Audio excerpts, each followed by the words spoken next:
Hello, hello, hello, everybody. How are we doing today? Oh, fantastic. Glad to Oh be my here. God, that makes me so happy. Chase, you're looking thin. I needed that, You're actually. welcome. Thank you. Between you and your sister, I don't know who needs to hear that more often. One of you, it's more true than the other. I'll let y'all fight over who that is. It's my sister. She's annoying. Well, it is what it is. So, anyway, all right, guys, episode 66. One episode closer to 100 and possibly the end. I don't know. Possibly the end. This is it. I love it, guys. Anyway, we have a fantastic guest. I promised a special guest last week, and I think I pulled through this time. Sometimes I Yeah. promise you great guests and you get Troy. But Oof. today, guys, you get Mark Mandic. And that's not just a man with a funny sounding last name. That's one of the OGs in the ball python industry. So, guys, without further ado, let's bring in the original. Are you the original Canadian OG ball python breeder? No. Damn it. God, that would have been so much cooler, Mark. To Can you us, just though, you are. Can we try this again? Can I kick you out and bring you and you just say yes? And Yes, I am. I have a pith helmet, and I went over to Africa, and I canoed over to Africa. Yes. Yes. Good. Well done. I'm going to give that to Corey Woods.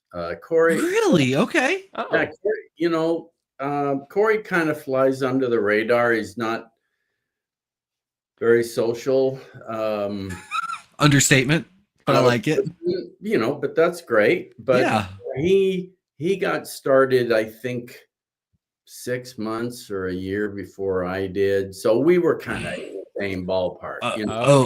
Okay. It's not like he had 10 years of experience and then, young Mark came in and asked for guidance and glory. No. Yeah, okay. So still, yeah. No, so OG. Yeah. Oh, yes, I am the OG, Canadian OG. Yes. See, there we go. We got there. You were just living up to your Canadian heritage. You were just far too nice. Too kind. Yeah, it's just the way it is. Sorry. Oh, God, I love it. Well, Mark, thank you so much for joining us tonight, man. My pleasure. Just letting you know, it is my bedtime. Okay. Oh, you and every one of our listeners. I said to my wife, I'm doing a podcast on Thursday night. She said, what time? I said, 10 o'clock. That's our bedtime. Oh, my God. We're big on getting sleep. Sleep is a good thing. And, yeah, Patrick. We have our grandson living with us now, and he's 4 next week. And he's a going concern, so we need our sleep. No, that's fair. That's fair. Yeah, but no, I love our sleep. So well, you know what? I appreciate you for this. Yeah, I appreciate you sacrificing a little bit. I'm the opposite, unfortunately, whether I want it to happen or not. I just don't sleep. So I generally go to bed around 3 or 4 and I wake up at 8 every morning, whether I set an alarm or not. It's disgusting. Why don't you sleep?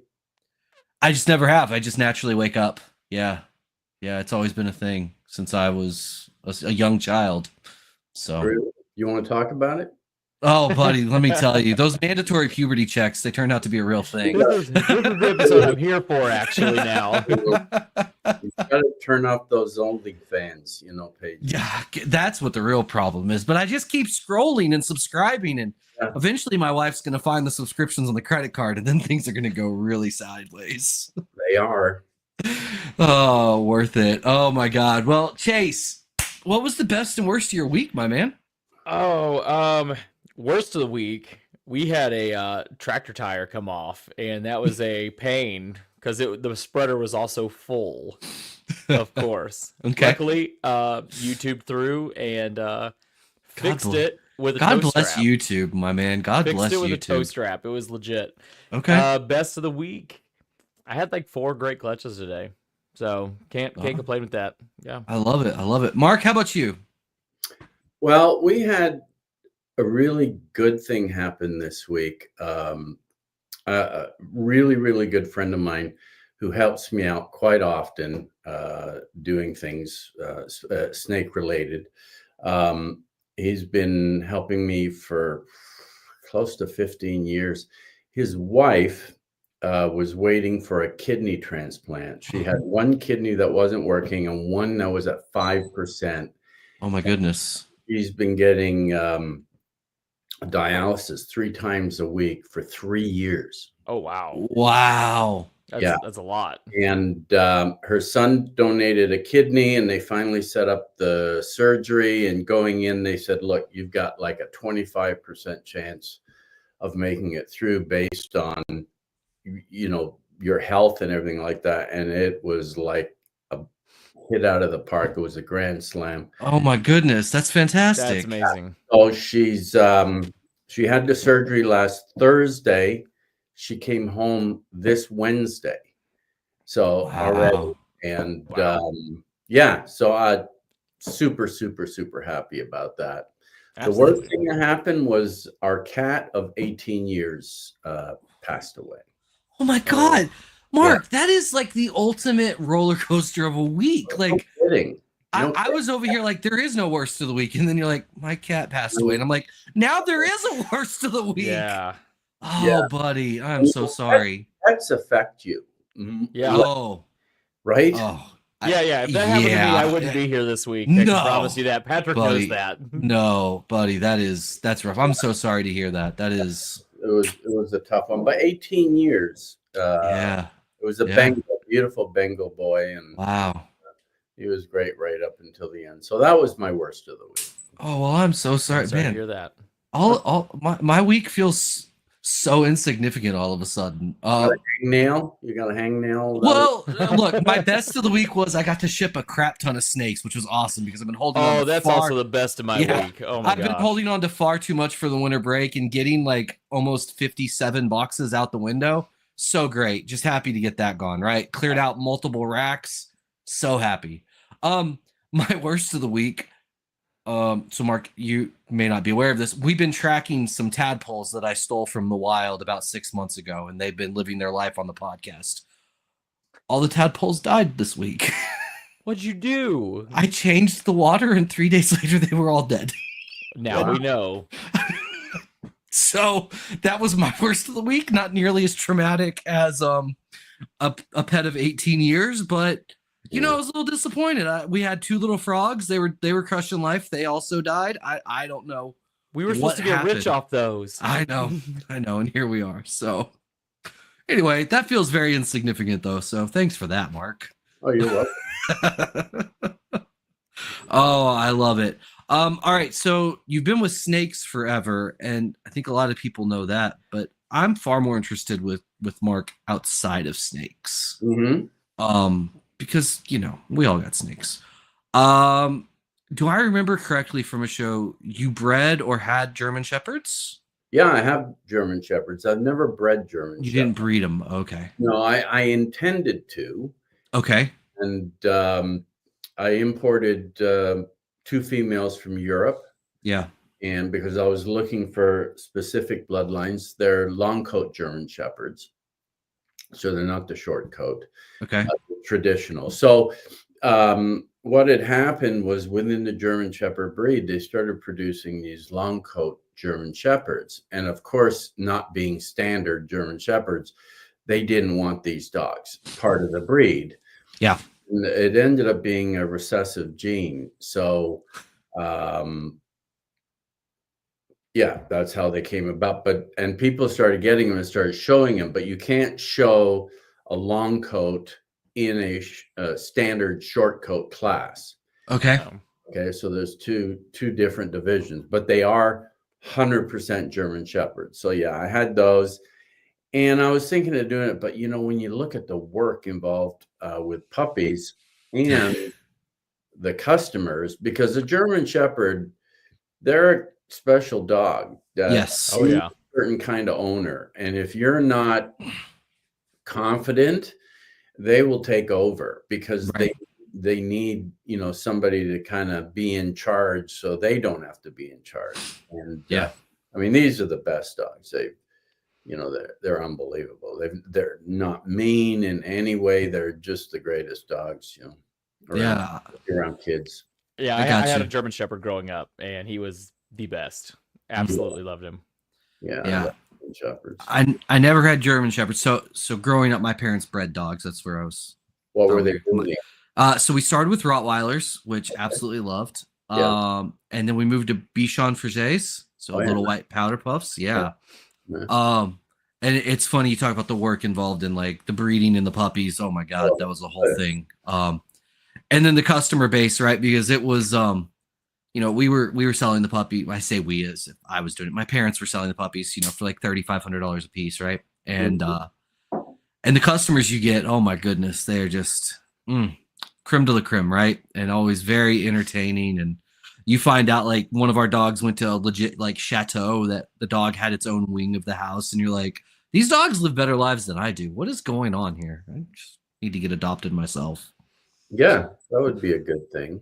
But Right? you'd have dog food. That's not a good thing. Yeah. You know what? I feed my dogs raw. I mean, they eat raw chicken. And, Okay. So Yeah, yeah, I could get used to that, I guess. Yeah. Salmonella, but that's I was about to say a little bit of food poisoning occasionally. You'll be fine. Yeah. All right. Yeah. It's gonna be all right. So did you plan on breeding them initially and then just decided not to because of the effort and work involved? Yeah, I mean, it was one of those things that you have to get, their hips and elbows X-ray. Right. Then you have to send them to Germany, and they have to be certified in Germany by a German vet, a certain works for the German Shepherd breed. And I had one female that passed with flying colors, and I couldn't get her. I bred her a few times, but I just couldn't get her pregnant. Gotcha.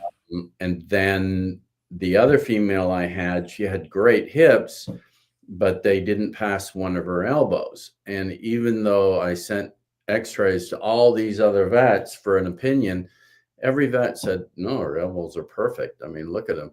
Oh my God. And then I found out, there's politics in breeding German Shepherds. Okay. The female I got that breeder from wasn't exactly on the friendliest term with the organizer. So okay. She's a wonderful, wonderful pet, and love her dearly, and that's good enough for me. And you look at the workload for puppies, and look at the workload for snakes. Yeah, there's no comparison. It's a little bit different, just a little. Like those things, they shit. I mean, they shit all day long, constantly. Yes. Yeah. It's when I first started doing the snakes, and I was walking my parents through all of it. They're like, "So this is all you have to do?" I'm like, "Pretty much." They're like, "That's it," and I'm like, "Yeah, this is it." And they're like, "We went into the wrong field." I was like, "You did, but here we are." So here we are. I've bred a lot of things in my days. Like I was into horses heavily, and oh wow. I did breed dogs. I bred Labrador retrievers for 13 years. Okay. Yeah, so I know what it's like to have the whelping box and the puppy. Yeah. The whole thing, So, we do probably 3 litters a year because I had, 3 females. Okay. And we'd alternate. But, a lot of work. But there's nothing that comes close to snakes. There just isn't. Yeah, except for effort and like all of that. But I don't know if there's many things cuter, my man, than like a litter of puppies. I'm gonna be honest. There's nothing cuter. Nothing in the world cuter. Like you walk into that room or the shed and you're like, oh my God, it's just like 7 of the cutest creatures that have ever lived. I love all of you so much. And then you open that snake tub box with all the babies shedding. You're like, yep, it's just baby shedding. It's baby shedding, and they all want to bite me. Fuck every one of you. Yeah, they all do. Absolutely. Oh my God, I love that so much. But that's a good tip, though. I mean, I don't know what you guys do as far as getting your hatchlings to feed, but I've got a very, very high success rate, and I do wait until you open up the drawer and they're all like, just they want something. That's when I separate them. I don't, you know. So we separate them early because we do so much shed testing, working with Charlie and everybody. Mhm. So I separate early, but I don't feed nearly as quick as a lot of people do, right? I will generally wait at least a week after that first shed where Yeah. they really absorb a lot of the yolk and like they got that look in their eyes when you open that tub, like, look, buddy, I'm gonna eat you or what you put in here. You Yeah. make the decision. Yeah. Yeah. So Absolutely. Yeah. And we do the same thing, and then yes. we scent the room before we feed. So Yeah. then everyone's all guns hot, ready to Just go, ready to go. So Yeah. how do you scent the room, Chase? Just giant gray Sterilite Go around bins flapping your arms? full of Yes. rats, Yeah. and I put them under a big ass fan and Yeah. let it fill up the entire snake room with the smell of rats for about 10 minutes, Dude, and then I go into feeding. we do the same thing and there is no worse smell. Like legitimately, like It's pretty awful. oh my god, you put that fan on that tub and just let it aerate the room for like 15-20 minutes and then you walk back in and you're like, this is disgusting. But the snakes are stoked. So why do the rats smell? because rats Just- smell? Do they? Yeah, Oh. yeah. When you put Buddy. a bunch of them put into a tub. Okay, yeah. When you put down, do they ever sweat a little bit when they're in Yeah. there? Oh yeah. Okay. Yeah. It's tight quarters in there sometimes for sure. It's not the best smell, but I mean and when I say like it smells right, it's the rodent smell. I think there is a very distinct like rodent smell, right? We just don't like the rodent smell in our snake rooms. Yeah. Except for that, 1-2 days a week kind of thing. I'm starting to get a vibe that Mark might like that smell. Mark? I've since COVID, I can't smell or taste anything anymore. Oh Still? no, still? No. Oh, I was about to say you should probably just end it now, bud, because there's not anything worse. It's interesting because sometimes I'll bring rats in a tote. Yeah. And I'll get a call or something like that, and I'll take the call, and then I'll come back, and they're kind of a little bit on a sweat. Yeah. Not really bad sweat. But you go to feed those off, and they just nail those pups. yeah. Just that little bit of extra heat signature coming off of them. Oh my God. It's a big game changer. It really is. Huge. Yeah, it is. It is. For sure. Yeah. For sure. Yeah, no, it makes a big difference. But yeah, that smell is it's funky for sure. Not a fan, but it's part of the process, I guess. It is. So something else that I feel like you have become legendary for when people talk about you is your cooking prowess and your love for food. Uh-huh. Has that been a lifelong passion as well? It kind of has, because I remember cooking when I was 5-6 years old, and I mean, I started off cooking eggs and then cooking cheese omelets and whatever. I also in high school I was not a big guy. I was quite short and very scrawny, and but I found when you cooked for girls, Oh yeah. you got somewhere, Yeah. many women love when you cook. And still to this day, cooking for my wife, I love cooking for my wife. But yeah, I love to cook. I would say I've always had a lot of game in cooking, but probably the last 10 years I really upped my game, where I'll take master classes with Michelin star chefs and stuff like that and learn different techniques and that. But yeah, food is, I mean, we all eat, right? Yeah. We might as well eat well. Dude, I could not agree more. That is something my wife and I both are huge foodies, and that's like we plan vacations around food, right? And that's the whole, oh my God, there's nothing. And I love cooking as well. Not, it sounds like nearly to the standards you are, but like I just like cooking. There's just something about a great homemade meal, Oh and my just God, yes. Patrick, hot dogs don't count. Let's be honest. hey, hot dogs are delicious as well, okay? No, You so got to what be able to eat kind of trash as food well. do you like to eat, Patrick? What's that? What kind of food do you like to eat?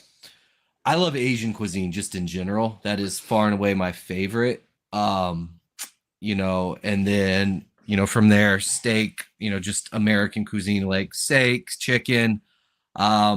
Pizza is always just like, and not just like boring pizza, but like relatively creative artisan pizzas. Do you do your own dough and cook your own pizzas? Yeah. So we got a pizza oven at the house. Probably about 5 years ago, I started doing my own homemade dough, and then we make like the little like 14 to 18-inch pizzas, and we do all kinds of crazy shit on those, right? Because that's a lot of fun. So are you a Polish guy or a Biga guy? What's that? Are you a Polish guy? Nope. You're using terms I don't know. What does that mean? Okay, so there's two ways to make a good pizza dough. You can make a pizza dough in one day. Yeah. But really, I take about 48 hours to make a pizza dough. So goodness. You start off with what is called a Polish. So it's almost like a sourdough starter, but it's not sourdough starter, but you allow that starter to ferment for a day to 2 days. Then you add it to your regular dough mixture. Do you use 00 flour? Very much. Actually, I do. Yeah. Okay, good. I do. 00 flour. Yeah. But look up. There's a guy on YouTube named Vito, and he's very big on using Polish. Okay. And what you'll get is a much more airy dough, and it'll have more flavor to it because it has a slight ferment to it. Interesting. All right. It's about I usually do 60 to 70% hydration level. Okay. 60% is easier to handle when you're forming the dough to make the pizza, but a 70% there's a little bit more skill to it, but it's a beautiful dough. Interesting. See, this is what we needed him here for, Chase, is making homemade pizza dough. No, I definitely do not take 48 hours to make my dough. It's normally we toss it, we let it rise for 2 or 3 hours, and then we start working it from there, right? It's a relatively quick process. I'm not always patient enough when I'm going. Well, it's not. It really doesn't have anything to do with patience. It's just everything to do with planning. Right? It doesn't take any more time. It's just I'm going to make pizza on Friday, so I'm going to start Wednesday by making this fluid, and it's really easy. All his planning energy goes into the ball pythons. Yeah, let's I plan in my day job and ball pythons, and that's about it. When it comes to food, I will generally go to the grocery store and we buy just a crap ton of groceries on like a Sunday, and then I'm like, I'll figure out what we're doing with this later. So, have you ever had focaccia? Oh, I have had focaccia. That is delicious. I've actually, so it's funny you bring up focaccia. It's been popping up a lot on my Instagram feed lately, and people putting like, instead of like water, they're putting different, like salsa and different things into the dough and letting it go from there to add a lot of different flavors for the moisture effect. And I think it's going to happen sooner rather than later, because man, that stuff looks, the stuff they're doing where they're putting like especially salsa look just absolutely delicious. So. Oh, focaccia is, it's pretty amazing. I mean, that was my pet project this past year. I wanted to master focaccia and also master hamburger buns, because I think hamburger buns are half the burger. I mean, I think if you don't have a good bun, you can't have a good burger. So when you have a burger, smash patty or thick patty? Thank God. I thought we were going to have to kick you off. Thank God. Okay. Oh, Mark, you're touching my soul here. I want it dripping down my arm. There we go. God bless you, man. When I bite into it, I mean, that's what a burger should be. That is the perfect burger. My pet project for the past 6 months or so has been the perfect cheesecake. I've made far too many cheesecakes, and I finally think we're almost there. And it's oh man, I made this delightful peanut butter fudge cheesecake the other day. Oof, oh my goodness. So anyway, yeah, man, it's good. Yeah. Cool. Well, you guys will have to come up here one of these days, and I'd love to. I'd love that. Don't tempt us with a good time, my man. Don't tempt us. Yeah. So what is your favorite food to cook then? I mean, you had the pet project of the hamburger buns. Is that do you feel like the favorite switches like periodically? Well, I love Italian food because Italian food to me is the most okay, Asian and Italian food are the most real food because it's not it's what we got. This is what we got. This is what we're going to cook with. And if you look at really good Italian food, there's not many ingredients. Okay. So you have to have a good pasta, but you all Oh, it's the quality of the ingredients that are important. You know, the quality of the tomatoes, the quality, the quality of the meat. If you're making a bolognese, mm, it's but nothing's better than growing your own tomatoes and making, just throwing tomatoes and frying them up in garlic and then throwing in some basil and mixing them and then tossing the pasta. But it has to be good pasta. I can't say ah, that enough. I mean, good pasta, and it doesn't have to be fresh pasta. I'm talking about, hard yeah, pasta. yeah, There's a real difference between bad pasta and great pasta. And there's not a big difference in price considering what you're eating. right. You'll find with good pasta, you have a tendency to not eat as much. Especially if you're going to make like a carbonara, Mhm. which to me is, one of the most decadent pastas you can make is a good carbonara. Yeah, If it's done properly and fettuccine alfredo is very good. No cream. Do not use cream. It's butter and Parmesan cheese. That's it, and that's olive oil. it. That's it, and pasta Bur- water. Burro e Parmigiana. Yeah, Yeah, pasta water. Pasta water is that's king. it. You That's know. it, man. So my grandparents were missionaries in Italy for 40 years. Okay. And best memories of my life were growing up when my nona would come home and we would make dishes together, right? And oh my god, there are not many foods better.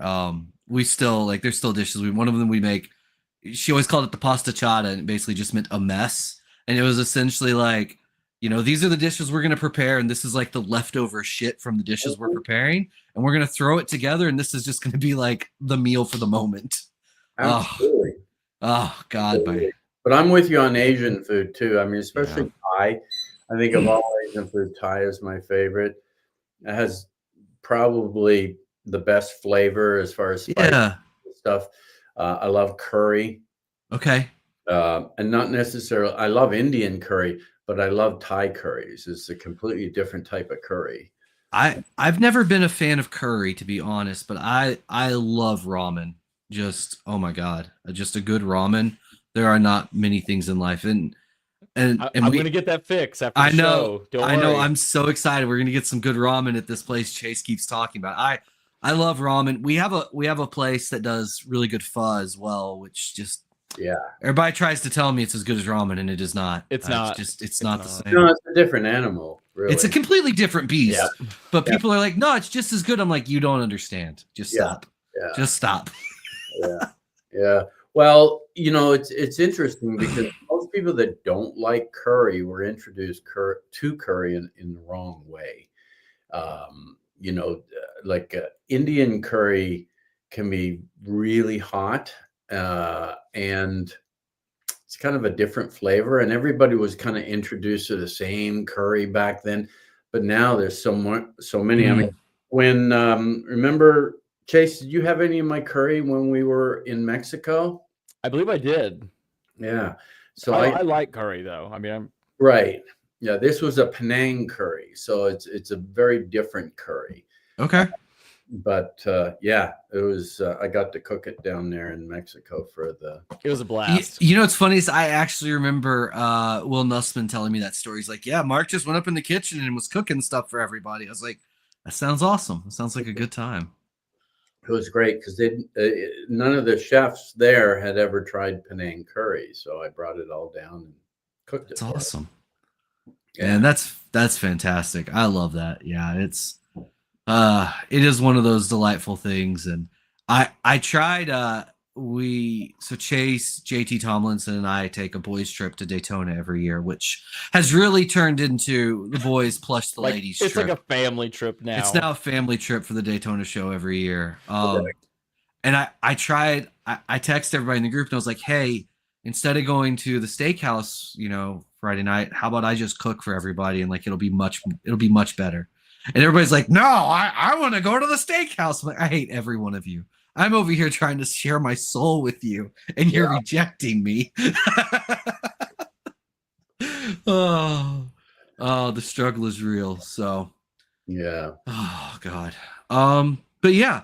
So I feel like I don't see you at many of the shows in the States. Do you come down often for them, or was Tinley kind of a rare occasion? That was rare. I mean, I Okay. used to come down pretty much every year. Yeah.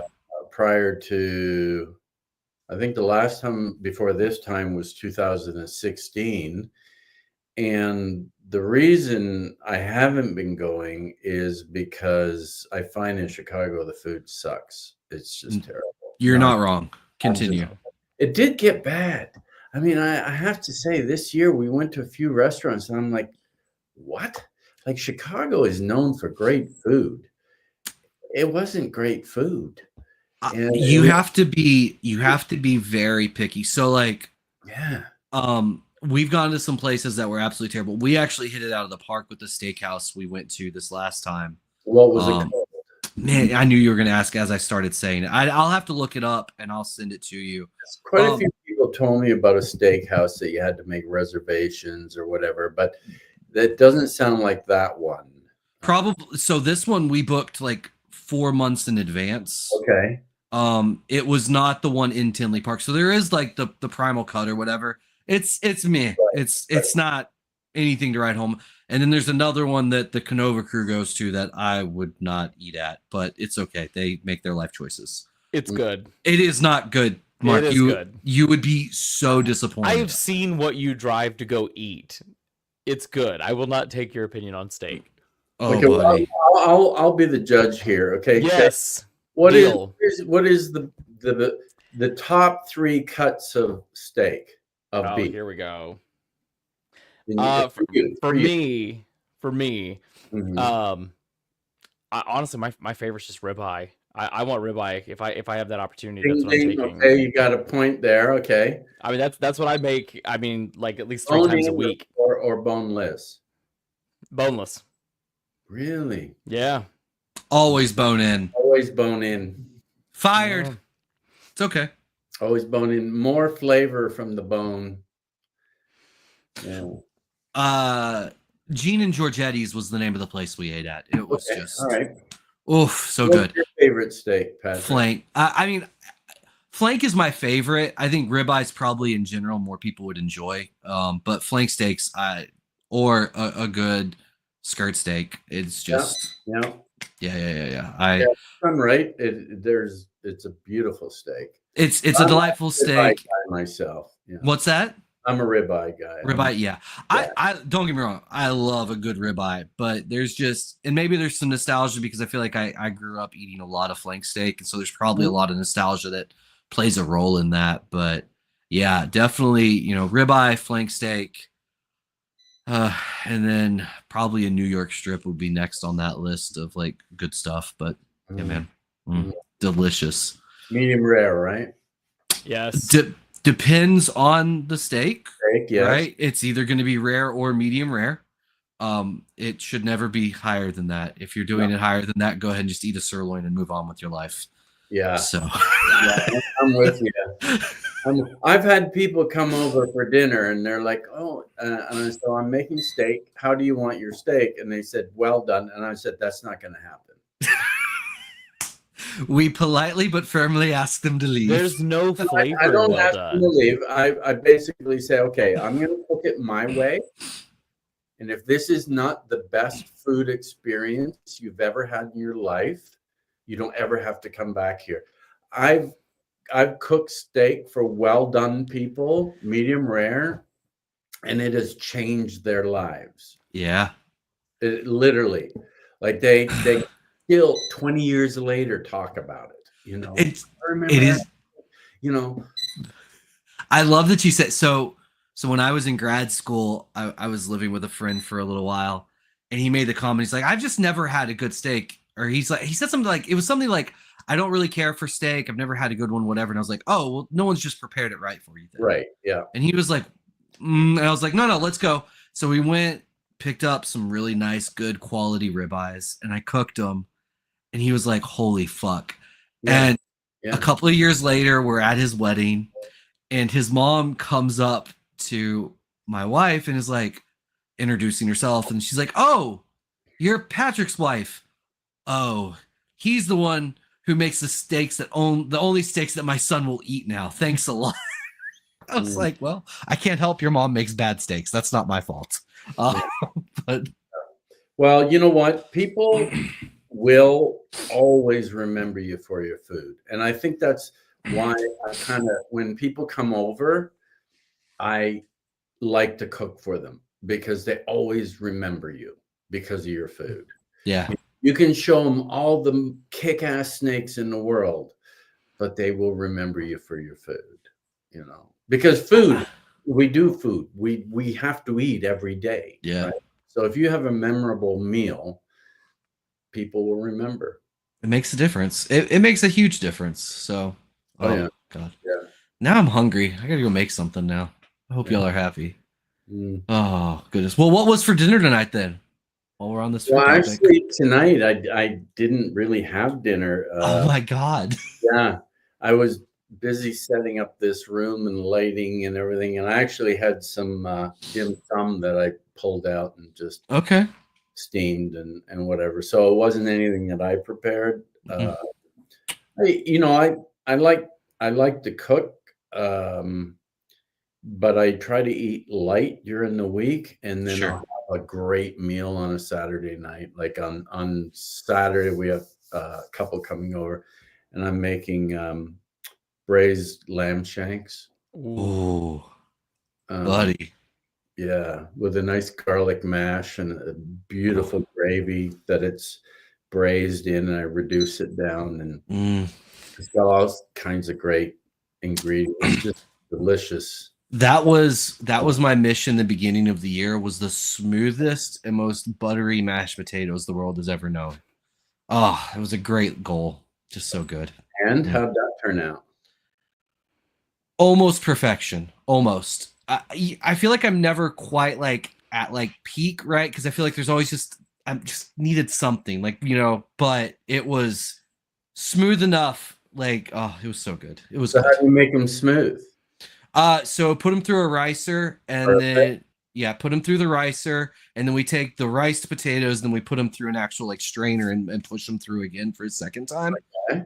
Yeah. And then be very, very, very gentle with the mixing, right? And then don't use cold milk or cream or butter, so it doesn't seize up any. So we use pre-warmed, heavy cream with some butter, a little bit of garlic in there. Oh my God. Yeah. That's the way to do it. Yeah, so we got there. Mash It was there's nothing better than a good mash, especially with braised lamb shanks. Have you ever had beef cheeks? I have not actually. Oh, I'll tell you, that is something that people have not realized how great it is. Like Okay. braised beef cheeks, Yeah. unbelievable. Yeah. All right.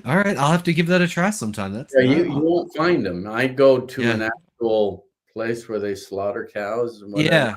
Put my order in, Yeah. and then they cut them out, and We have a small local butcher here where we get all of our meat from. yeah, And beef cheeks and braised. yeah. Oh my God. All right. Look at that. We're gonna make it happen. Make it Yeah, happen. sure. Chase is over here sitting like, okay, when are we gonna talk about snakes? No, it's fine. It's fine. Yeah. I just know that you're going to be trying to make a cheesecake and beef cheeks in my kitchen when you're over here for the Absolutely. for the show Are now, you kidding me? I actually already talked to Amelia about that. I was like, I hope they're ready for me to make some cheesecake. It's funny you bring that up because that was on the agenda. How do you know how many people are actually watching? They've probably tuned out by now because they're Guaranteed. You know what? Here's the deal. They know what to expect from us at this point. They know that I'm gonna get fixated on something we talk about, and they're just gonna have to deal with it until we get to snake talk, and that's on them. Okay. Well, Oh, you're looking thin, Chase. Thank you. I appreciate that. Yeah. How much weight have you lost? Um, over 100 pounds since the beginning. Holy smokes. Yeah. that's crazy, man. That's That is crazy. crazy. Are you, is it just diet or are you Ozempic? No Ozempic. It's clean eating and a lot of working out. Good for you. Yeah. That's good. That's awesome. That is good. Yeah. Only bro Zempic. So only gym time. Oh my God. That's the Get only thing I out of take. here. I can't deal with you That's the anymore. only thing I take. Oh Right. my God. Bro Zempic. Get out of here. Oh, all right. All right, Chase. We'll do some snake talk. All right, so we've already established that whether Mark wants to claim or not, he's the OG. OG Canadian. Okay.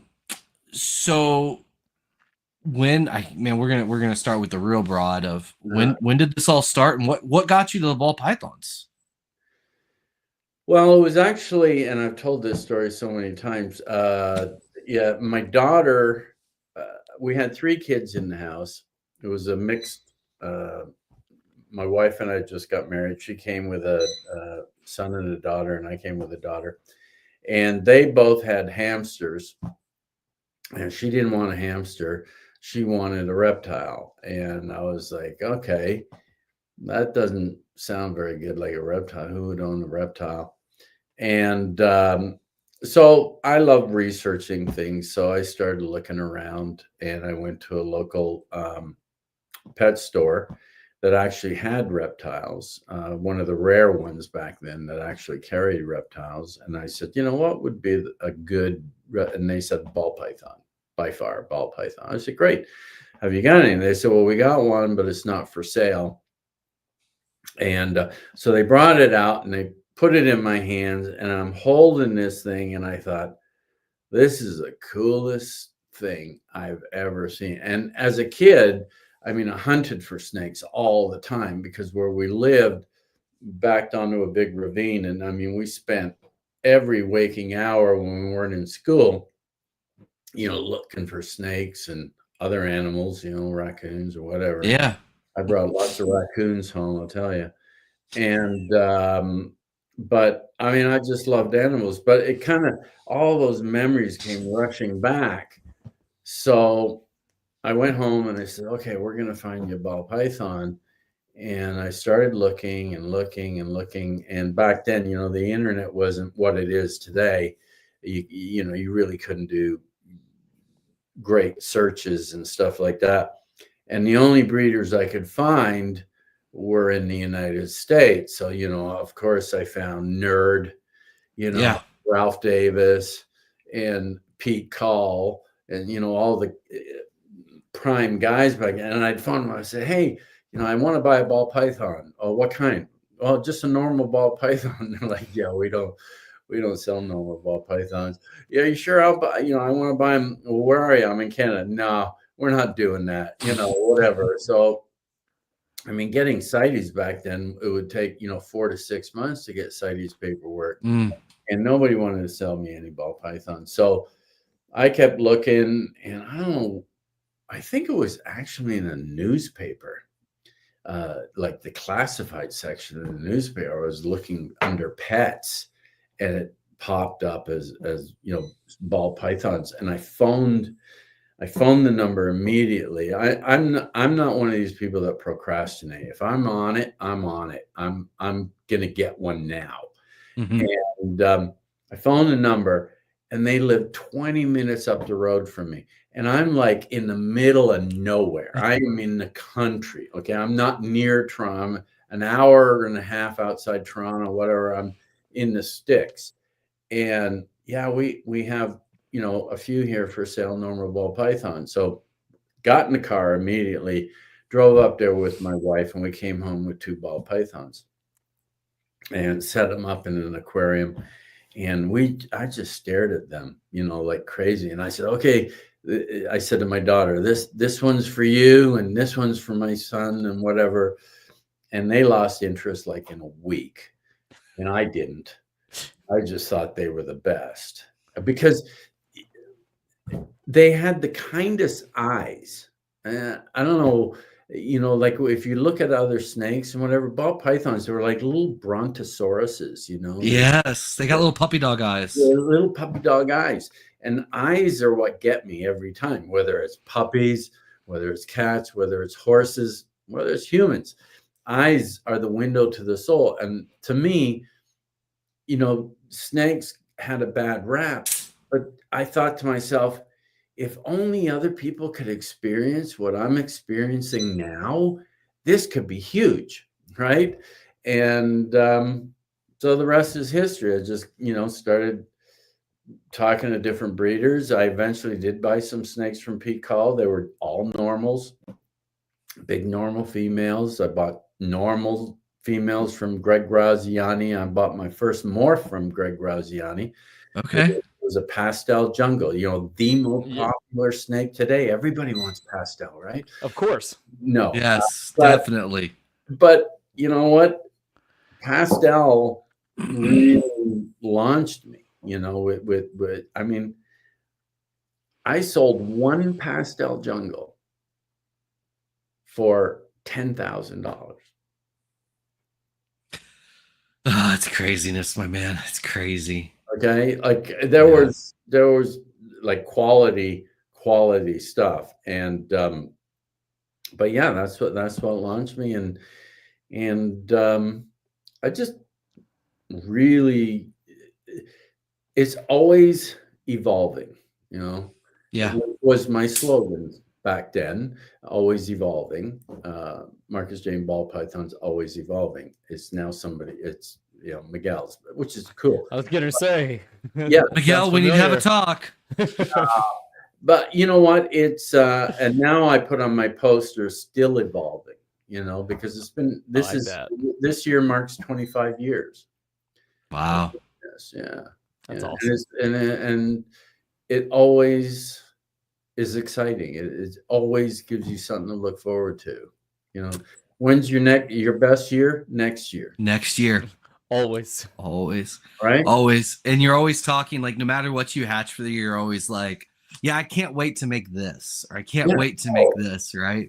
Yeah, absolutely. It gives you so much to plan and to, let your imagination go wild and right. So, yeah. It's so I'm really good friends with Steve Russis, and one of the things I love about Russis, he's an old timer, and but you talk to him, right, and it doesn't matter what the snake, the morph is, you just hear the joy as he's like, sorting through his hatchlings. He's like, oh my God, Patrick, I gotta send you this picture, and he like sends me a picture, and it's like a black pastel inchy something, and I'm like, yeah, that's cool, Steve. He's like, it's incredible. Look at how this one's so much brighter and nice. I'm like, oh, it's so great to see you still have that excitement, Steve. Yeah. Everything, right? I think that's what you have to have. Steve is still breeding? Oh yeah. Yeah. Because I used to talk to Steve quite a bit. Didn't he originally own the Zebra Project? He does. I mean, technically still, he founded it. Yeah, he still produces a lot of that zebra stuff. He dabbles a little. Yeah, he's in New York, right? Yeah, he's up in Long Island. Yeah, he's a cool guy. Steve is the best of the best people in this industry. He's a lot of fun. I love Steve so much. Was he at Finley? Every year now, yeah. Okay. Yeah. Booth? No. He just comes to harass me at this point. It's good. Okay. Yeah. Right. Yeah, but yeah, I try and drag him to all of the Tinleys, and then I guilt him into trying to show up to at least Daytona for a day or two. And then I'm trying to get him to just do some more just like bro trips with me throughout the year at this point, because he needs to get away from the snakes occasionally. And he's not the best about doing that, because man, he works real hard. Mm-hmm. But yeah, he's still doing it, man. So yeah, it's a good time. Yeah, he's making a few snakes. So so one of the things, and I have no idea if you still do this, but I feel like I remember on a video many moons ago when I first started, you were talking about like some of the efficiencies that you did to help with your operations, and one of them was helping to heat like the rats because you bred your own rats. Do you still breed your own? Yeah. Yeah. Yeah. So you helped heat the rodent area with like the air from the snakes. Yeah. Is that? Yeah. And I always thought that was like, young Patrick was like, God, that's so smart. Like we're paying all of this money to heat this snake area, and realistically, like it for the units that we use and stuff, it's not that much more effort to heat an extended, slightly extended area for like the rodents and all of that other stuff. And so, like, were those tips that you got from other people, or was that just random things that you were just like, this seems like a good idea? Well, I mean, I have my snake room, my main Right. snake room. I have snake rooms. One is strictly hatchlings, and one is where my year-old to adult snakes are. Okay. And then beside that, I have the rat room. And what was happening was the snake room was building up in heat because the room it's I had the walls constructed out of 2x6 and insulated. It was very well insulated, and the attic is all blown in insulation. And what was happening was it was just getting too warm. I want a consistent temperature. So what I did is I put a big exhaust fan, the kind they use in marijuana houses, I guess. And I put a hole through the wall and into the rat room.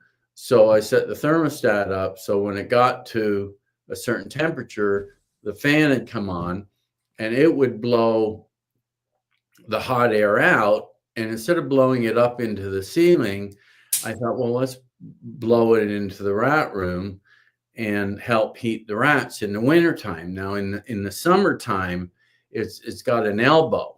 So it's got a chute coming out and then a chute going up. So in the summertime, I cap it. Yeah. So heat does go up into the attic and not into the rodent room. But it does two things. If something's going out, something has to be coming in. Right. So I have flap vents on the opposite walls. And when the fan turns on, the vents just open up and fresh air comes in and cools the room down and heats up the rat room. Now, I do occasionally use supplemental heat in the rat room. Like my rat room is 24 feet by 24 feet. And generally, I have no heat in there whatsoever other than what is exhausted into the room. But it's been really cold this year. I know you guys got some cold weather down there. Yeah, we did. Yeah, we did. Yeah, like we had some, real cold snaps where it was like, -19, -20 Celsius, not Fahrenheit. But that's still That's still it's cold. That's still cold, my man. That's still cold. Yeah, considering 0 is freezing. Yeah. It was cold. But yeah, I just have one of those radiant heaters. Yeah. Outdoor heaters, and I use that, and it works great. That's awesome. Yeah, I loved it when we put up our rodent stuff. It's funny, like that was something that I actually thought about, was that video from forever ago, I feel like. And I was like, oh, we need to do something like that to help with efficiency, just because like rodents, they do a good job of helping to heat the room up somewhat, right? But sometimes they need a little bit of help when it starts dropping into the teens and single digits, So well, and I've got a vent fan exhausting air out of the rodent room 24/7, which is the bigger issue, right? Right. So you've got that hot air leaving. What's coming in? Cold air through, and it's coming through a window. So I have it, open about this far, and the air is coming through that window to bring fresh air in. And so yeah, it's a bit of a battle, but it works. But you can go in there and your eyes will never water ever. That's the important part, right? When that ammonia starts building up, oh my God, there isn't any. There's no ammonia. Yeah, I love that. That's awesome. That's awesome.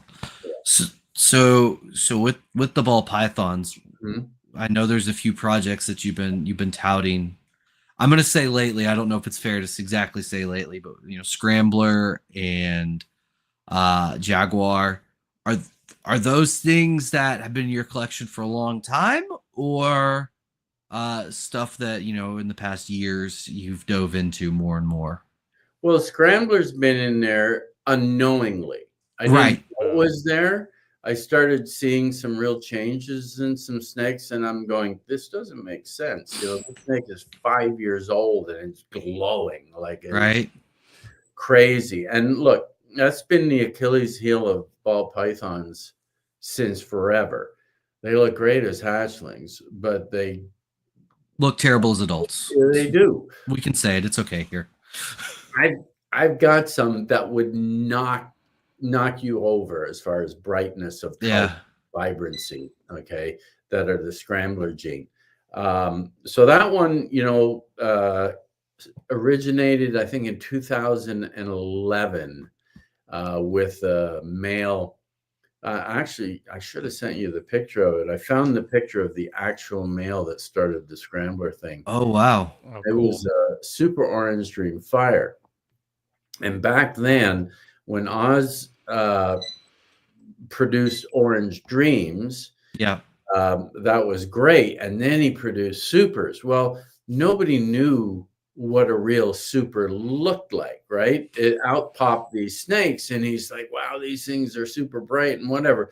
Little did we know there was an extra gene floating in Yeah. that made it look the way it did.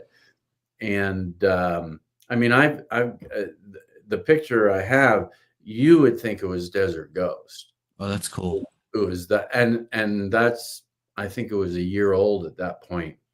But that was the one that started the Scrambler. The Jag was a project that I actually bought from somebody. He was a breeder up here, and Ray Lee was his name. And he just got too busy with his other. He used to run race car teams. Okay. And he'd travel all over the United States racing cars. And he bought a lot of high-end stuff, and especially from Kevin at Nerd. Yep. And so he bought this snake called a Jag, and he paid 10,000 US for it. And it was a very nondescript animal, but Kevin was a great salesman. And he said, this is going to be amazing. And so he sold him this snake, and I don't know what happened. I did actually bump into Kevin at Tinley this time and asked him about it. And Kevin's like, well, I started breeding this, and and I think what happened was he just kind of put that on the back burner. Yeah. It probably just, disappeared or whatever through the system. So Ray contacted me, and he said, look, do you want to buy this whole Jag project from me? Mm-hmm. And I said, well, let me come over and take a look. And I went and looked, and I saw some really positive things, with the gene. And I said, yeah, I'll buy them all. So I bought the whole project and brought it home. But most of the stuff, I really didn't know how old it was, and whether it looked like a hatchling, but it was a year old or whatever. So I just kind of sat on it, and I had to grow some stuff up. And I ended up it did some funky things to pinstripes. He bred a lot of the Jag to pinstripes. So I had a few males kicking about, and Michael Graham from Blackheart Exotics came over for a visit, and I was showing him some stuff, and I said, oh yeah, and this is a Jag. This is a new gene, it's Jag. And I kind of told him the Ray Lee stuff. And he said, he says, you want to sell that male? And I said, yeah, I'll sell it to you. And so I sold it to him, holding back one for myself. Yeah. And so he took the male, and he started breeding it and started producing some real funky stuff. What had happened was the male I kept for myself ended up not being Jag. But I did have the original, the very first male that Ray bought from Kevin, which was the $10,000 single Yeah. jag. So I started breeding him. So I had some catch up to do, but full credit goes to Michael Graham. He did a great job promoting the jag. That's awesome, man. I'm gonna make an attempt here. I got you to send me pictures. Let's see if I can figure out how to share screen. I'm gonna select a window. Molly's better about this. Molly is so much better than I am at this, but she's not You here. guys are on Molly tonight? Yes. No. Yes. Yeah. So much Molly. Okay. Can y'all see the Super Jag stuff? I hope so. Yeah, man, showing at least for us. Okay, good. All right. So these are some pics you sent of the Super Jaguar stuff, which I actually was really excited to see because I feel like I've seen some Super Jags that, or what I was told were Super Jags that just didn't feel super jaggy to me. And so I remember you showed me some pictures at Tinley, and I was like, "Oh, that makes sense. Like this is what I expect when I think of a Super Jaguar." And so I assume you made these are your snakes you made. Yeah. These are actually the one on the right is just a straight Super Jag. Okay, and that's a year old. The one on the left, I'm pretty sure that was a fire. Okay. Super Jag. Yeah. Okay. I have it labeled as just a fire jag, but it was a jag to jag breeding. I don't want to say it's a Super Jag, but I suspect it's a Super Jag. I mean, we hatched out fire jaguars this year, and they didn't look that good. So I'm gonna guess that's at least a super. I think that's a fair assumption. I love how much reducing it does, right, and how much banding. I was gonna say the banding's what always sells me on the Jag. Like my Jag clown, I love the banding. Yeah, it's a better version of Inchy, right? Like it just feels, it's so nice. And then you sent me some other cool ones where we had the Orange Dream Super Jag. I mean, that's just stupid nice. I mean, come on, let's be real. Yeah, considering it's just got one dose of Orange Dream in there, and it's so clean. It's incredible. That's something we noticed, right? Was it cleans it up, but also, like you said before, like it's a color enhancer. It really adds a lot of color and brightness to the animals, and I love it so much, man. Like it really is good. And then I felt it was very appropriate when you sent me an animal that had butter in it, because I feel like everything for the longest time with the Jag project had butter in it. It was like you couldn't avoid it for some reason. And so I love that, you sent this, the pastel butter leopard Super Jaguar, which, I mean, even that, man, looks crazy nice. That's a cool animal for sure. Yeah, it's I mean, you could almost say, it's got GHI in it, or something. Yeah. Yeah, it definitely looks like that. Yeah. But I was pretty happy with that. And the pastel, it doesn't overpower like the Jag. Yeah. Right? Yeah, that's fair. Yeah. And then we had some other just like cool combos, right? Like the spot nose Jag, I think it looks really cool. I think it's a cool animal. Yeah. And then like Jag, some genes have a hard time dealing with like GHI, and we made some GHI Jaguar stuff this year, and even that, right? That's a noticeable difference. And I wish more of the brightness and stuff came through with that, but it just adds so much banding, and it's just, I don't know. I think it's really fucking cool. I think so as well. Yeah, absolutely. And then some of the creme de la creme that really proud that Andre and I made this year with Jaguar stuff, and this was something I was really excited to show people because it's, Chase talked about it. Like it's really clean and simple, but also kind of mean and aggressive looking. And there's not like, it's a spot nose Jaguar clown. I mean, there's not a lot going, and even the butter version, right? Still looks good. Like, oh yeah. I had one I was going to send you a picture of that had butter in it. And I thought, I've sent you. I mean, I think they're amazing animals. Yeah. It's cool. It's clean. Find that they're very aggressive. Oh my God, they're so mean. I was going to talk about that. Yeah. They're the most hateful little bastards in our collection. Really? Yeah, unbelievable. Ours aren't. I guarantee. That's so funny. Okay, two portions of this. First off, I guarantee if I walk over to the tub right now and open up the butter spot nose Jag clown, she'll bite me.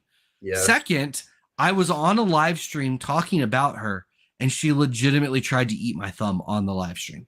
Like, she's just a monster. They all are. Chase, I'm glad you got the nice ones, because sounds like Mark and I did not get those. Oh, mine are so nice. But the, aggressive because they're great eaters. Oh. I mean, so good. Yeah.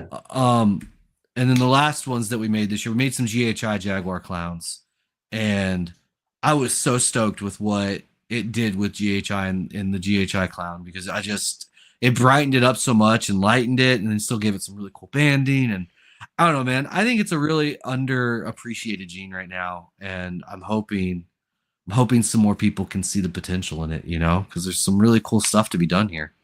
Well, it does stuff that other genes just don't do. And I mean, I really want to get Cypress into them, because I love Cypress. I just absolutely love Cypress, especially, in the clown project. But yeah, I'm very stoked about them. Some beautiful stuff. I should fingers crossed have some Cypress Jaguar spot nose clown stuff this year. And because I'm with you. I love Cypress and clown stuff. I remember the first ones that Justin made years and years and years ago now. And I loved them so much. They were so good. Yeah. Yeah. Where did you get your Jags from? I got it from so Andre bought it initially. I would have to go back and look at old receipts to see who Andre bought his original from. He originally bought a pastel butter Jag het clown. I know it came from Canada. Probably Michael. Strong chance. I could not tell you for sure, but Andre is who bought the original male, and then that male got bred between our two collections and made some cool stuff with it. But yeah, man, it was it's one of those genes that I feel like Justin had. Chase, correct me if I'm wrong. It was like a red stripe fire Jaguar. The ODYB fire red stripe Jag clown. Yeah, I was getting there. I named 3 of those. Yeah, she's beautiful because her pattern says moo on the back of it. But oh my god, she's getting bred now. I'm actually shooting for super Jag combo clowns. So cool. With several girls this year. Now, you got your original Jag stuff from Phil Robinson, correct? The Jag clown male in our aired spot nose Jag. I think so. Yeah, I believe that's true. Yeah. It's funny because Phil was offered the project as well, and he didn't want to buy it, but he really, really liked Jag, and he wanted to buy a particular animal. And Ray was asking a lot of money for this animal. And anyways, I ended up doing the project, and I love Phil. Phil's a great guy, and he lives out in Alberta. And his father passed away, and Phil had an incredible relationship with his father. He was a great, great man. And I bought the whole project. And so I took a snake and I sent it to Phil and said, "Here's your Jag." And awesome. He bred it. That is cool. Clown and sold it to you guys. So that is cool. That is really cool. Yeah, that's super cool. Yeah, man, it's a project that it's growing on me, and then start hatching out some cool stuff, and we've got quite a bit of Jag stuff now hanging out. It's just stuff we've produced over the last few years. Then growing up fast, it eats amazing, like you said. That's what I love about it, how fast they grow up, and that's just their once a week meals. Yeah, just never miss. Never. No, they don't. They don't. Now, when you feed, do you feed just one meal a week, or you just feed them until they don't want to eat? No. Just one meal a week, and then sometimes if they're just more like a mouser, and they'll sometimes eat a rat, I'll do 2 meals a week. I'll do like one on like a Monday evening, and then Thursday morning is the main feed. So are these hatchlings or older snakes? No, these are just older snakes, and typically if they're getting the 2 meals, it's just because they're breeders. They're breeding. They're pounding food. They're getting the extra meals as they go through the breeding process. But regularly, everything just gets that 1 meal a week. Every Thursday morning. That's what I do all morning. Just feed. Yeah, I love feeding snakes. I feed every one of my snakes. Nobody It's else. it's the positive reinforcement for all the work you do, right? When that snake eats a meal, you're like, "Yep, things are going well." Well, I feed my hatchlings once a week, but I feed my adults every 2 weeks now. Okay. Okay. But I'll feed 2 to 3 rats a feeding. Oh, But okay. I only feed weans to smalls. I'll Yeah. never feed anything bigger than that. And if I do have some mediums and I feed it, they'll just get one. Yeah. But I feed them every 2 weeks, and I have found that they digest. They're allowed to digest it, have a crap, and then have another meal. Whereas sometimes you're feeding them once a week, they still haven't, Yeah. defecated. And I had one really big snake, big ball python. It was a fire pastel het clown. And I actually had a large, like a breeder rat. And she was so aggressive. I ended up giving her that rat, and she ate it, no problem. That's how big. I mean, she was big rat. Yeah. And she didn't eat again for like 6 weeks. Oh wow. Mm. Okay. And I thought, oh, she's trying to tell me something, like that was good enough for her. Whereas, feeding him every week, I found it wasn't necessary for the adults. Interesting. All right. That's Less work too, right? definitely less work. It's Yeah. Yeah. it's always an adventure. It's a lot of effort to feed everybody, but Oh, gosh, yeah. all right. So apparently the time on my computer is wrong, and we're already 12 minutes over, and you said it was past your bedtime an hour ago. I'm having a good time though. Okay, good. I'm ready to get my walk out and cook. There we go. Oh my god. That'll be the next pod. You know what? The next podcast, how about we all just cook a meal on the podcast, and we can eat it and talk about how incredible each person's meal is. Yeah. Yeah, we'll have a snakes and snacks episode. Oh my god, snakes and snacks. Let's do it. See? Well, I've already got the name protected on YouTube. It's called Snacks. Oh.